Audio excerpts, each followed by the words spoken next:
writers, so we're gonna write like Taylor Swift, and we need some pens, and we'll get to which pens and why they're important soon. But first, let's look at her method, her style, and exactly what she does, and let's see how we can utilize it for whatever we're working on right now. She embraces inspiration. This could mean going for a walk in nature. This could mean doing some introspection. For her song Antihero, she took inspiration from elements of her life and her darkest fears and dislikes about herself. This is extremely brave, in my opinion, and it is what inspired me to write like her. My first introduction to Taylor Swift was during the Grammy Awards once upon a time, where she sang Mean. And then I heard her again when she did Blank Space. And from a marketing perspective, I went, these two songs do not seem like they're from the same artist. What is her brand? And from then on, I was intrigued, but not really a Swiftie until I heard the song Calm Down. And then I went, I get this woman and I love her. And I love the way she tells stories. But when I heard Antihero, I went, that is the kind of storytelling I want to do. And I thought, well, what is her writing process? Well, here it is. She embraces inspiration. She's open to unexpected sources of inspiration. She pays attention to moments and conversations and personal experiences around her. And she cultivates a sense of curiosity and wonder, allowing ideas to naturally grow and become organic in her life. And I love that idea. And that is a mindset thing. That's not something I can do today. It's something I need to do going forward. And that is extremely exciting to me. And I'm definitely going to embrace that. The second thing she does is create vivid scenes. If you think about some of the verses of Antihero and how she paints the scene, even without the video imagery, you can see what it would be like. When she says a funeral, you know what a funeral looks like, so you can pull that in. When she said it's midnight, you know that it's dark. When she has nightmares and she has corners and all these, and ghosts and all these elements, you can feel it. You can see what it would be look like. This is a tool, a strategy that I want to put in my novels, so I don't have to have long descriptive prose, but my characters aren't just floating around. And the next point of how Taylor Swift writes is sort of key to this idea of imagery and how she does it. So let's look at that. It's me. Hi. I'm just doing a workbook on how to write like Taylor Swift's in my Patreon account.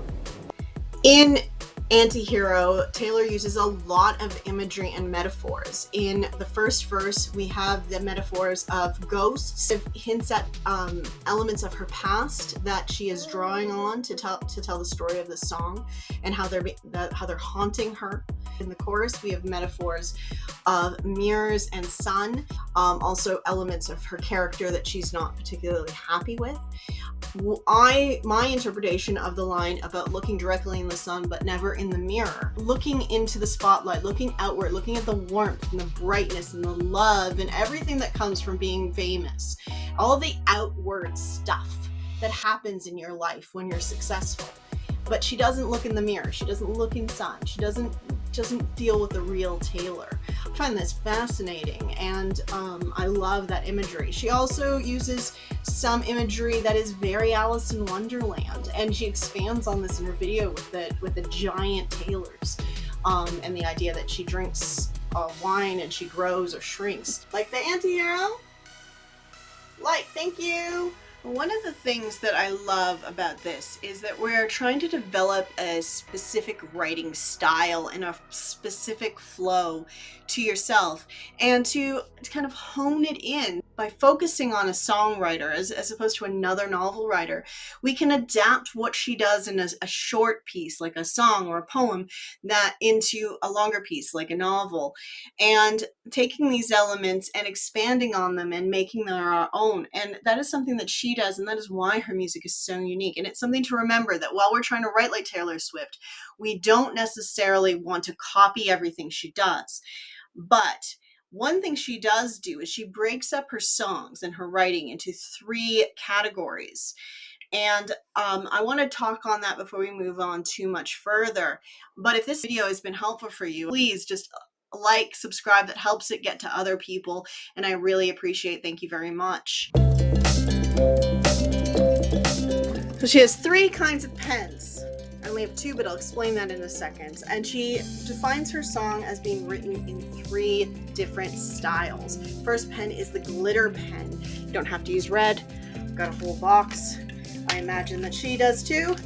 And the glitter pen is carefree and whimsical, playful and bouncy, syncopated, experimental, with lively metaphors, vivid imagery, and creates a sense of frivolity and lightness in your writing. So that's the glitter pen. The second pen is the quill pen. Now Taylor says she broke her quill pen, and what a coincidence, I did too. But your quill pen is descriptive and evocative language with elegance and grace. And the last pen is the fountain pen. Now I recently discovered the joys of the fountain pen this year.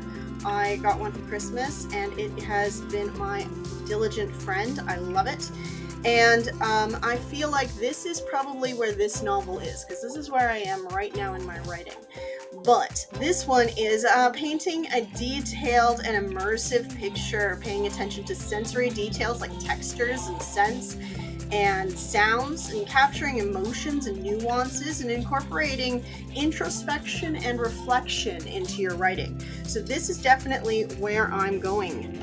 Now the next step comes when we are finished writing like Taylor Swift, and then we edit and we read over our first draft and we remove any unnecessary words, we tighten the sentence structure, and we make everything really crisp and clear.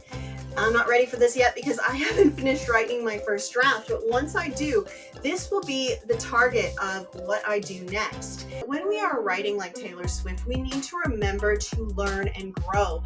One of the key things that she does is to change her writing style, not just between 3 different kinds of pens, but she moves it around and she tries different things, like me trying to write like Taylor Swift, and embracing what works for me and what doesn't, and finding my own style and narrowing it down.